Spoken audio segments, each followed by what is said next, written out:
Hey guys, welcome.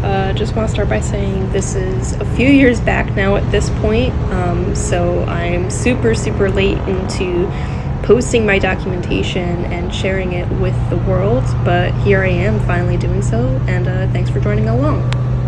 So this is my 1965 Ford Mustang. It is a real 65. It is a factory C code, so it was a 2-barrel 289. I'll just give a little walk around rundown of the car. So I bought it from this guy in Norwich who's had it for a couple of years. He bought it from a guy in New London, I believe, who owned it for 35 years. It was cool because I actually got I have the title from 1986 when that buyer had purchased the vehicle, I believe, from a dealership. So I don't know how many owners this car has, but you know, with one of them owning it for 35 years, how many owners could it really have had? This is a San Jose built car, also sold out of San Jose district, so that's pretty cool. So at some point in time, it traveled from California to Connecticut. It does have, you know, some rust, definitely not, you know, a typical New England car. This car has sat outside, you know, not in a garage for the past 2 owners' lifetimes. So despite being stored outside in New England weather, you know, it was always protected with a tarp, a car cover, and it was always driven pretty regularly. They also went ahead and taped over the cowl with some really heavy-duty stuff that I was not able to get off before, but I've had it, you know, warming up in the sun over here today, so I can finally get that off. So this tape has been on here for like decades, so someone had known about the infamous cowl issue at some point down the line. The floors were replaced on the vehicle a few years ago. I don't know the exact date, but they are new. You could tell by looking underneath it. And it seems like from what I've been able to see underneath the car so far, that it was done relatively well, at the very least. They undercoated it, but it's not drowned in undercoating. And there is professional seam sealer around all of the edges of the panel. It also looks like they used a full floor pan kit instead of just patch panels. So to me, that's kind of an indicator that they wanted to do it once and do it right. So I'd like to think that they did a good job. But I haven't really gotten too much underneath the car yet to know for sure. More on that later.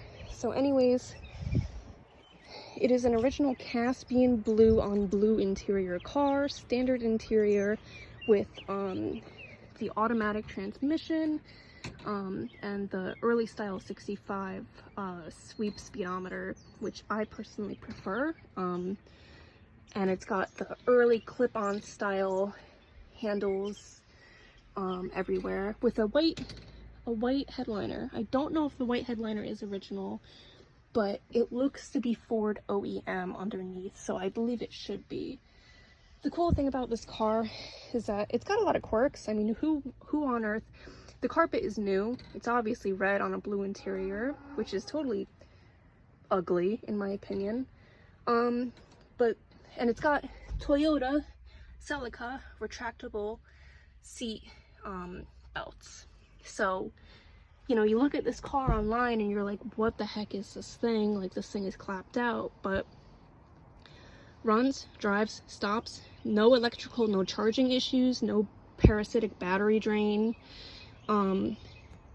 I drove it 55 miles home from Norwich to Guilford, Connecticut, so I think that's a testament to the reliability of this car, which is, as a lot of people know, not common.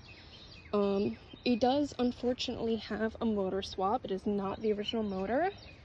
I believe it is a mid-70s, late 70s 302. Let's see if I can do this with my hands. The hood latch, the hood pin is missing, which is cool. This is the original paint underneath it. It's kind of a little rusty for the hood. It's got this janky air filter and wing nut on it. You could tell by the, I believe, the coil pack positioning, and there's this later EGR valve system on it. So this motor is not original to the car. I believe it is the 302. I think there's also, you could tell by the water pump, it is not an early style water pump. But even still, after all of that, you know, it's a 302, which is still cool.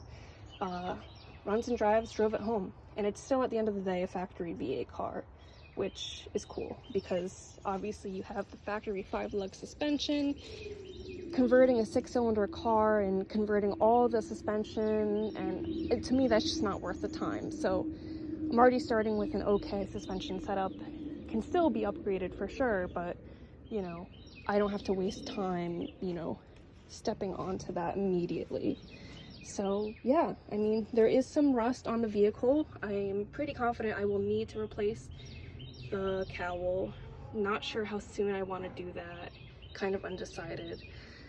The frame rails over here, typical. There is that spot there, which is not really ideal. This side's not really too bad. Both of these though can be patched up no problem and done right with the right you know, precautionary steps taken. I need to redo the seam sealer all around the drip rails over here. I've also heard that that's pretty common. There is some spots on the top where the paint was lifted.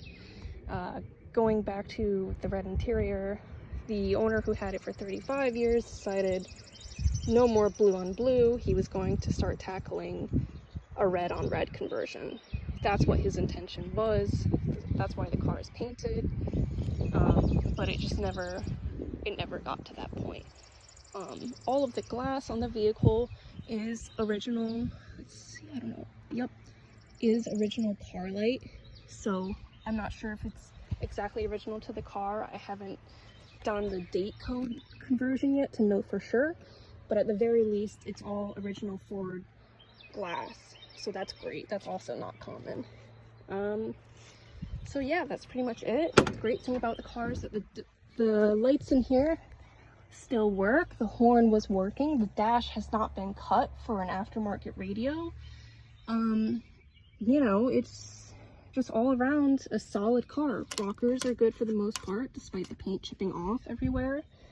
You know, torque boxes, the driver's side one can use some attention. The shifter bushings are completely shot, which is why it's in the backyard right now, because I actually can't move it anymore. But all around, it's a great start for a project. So yeah, maybe more videos to come documenting the restoration work on the car.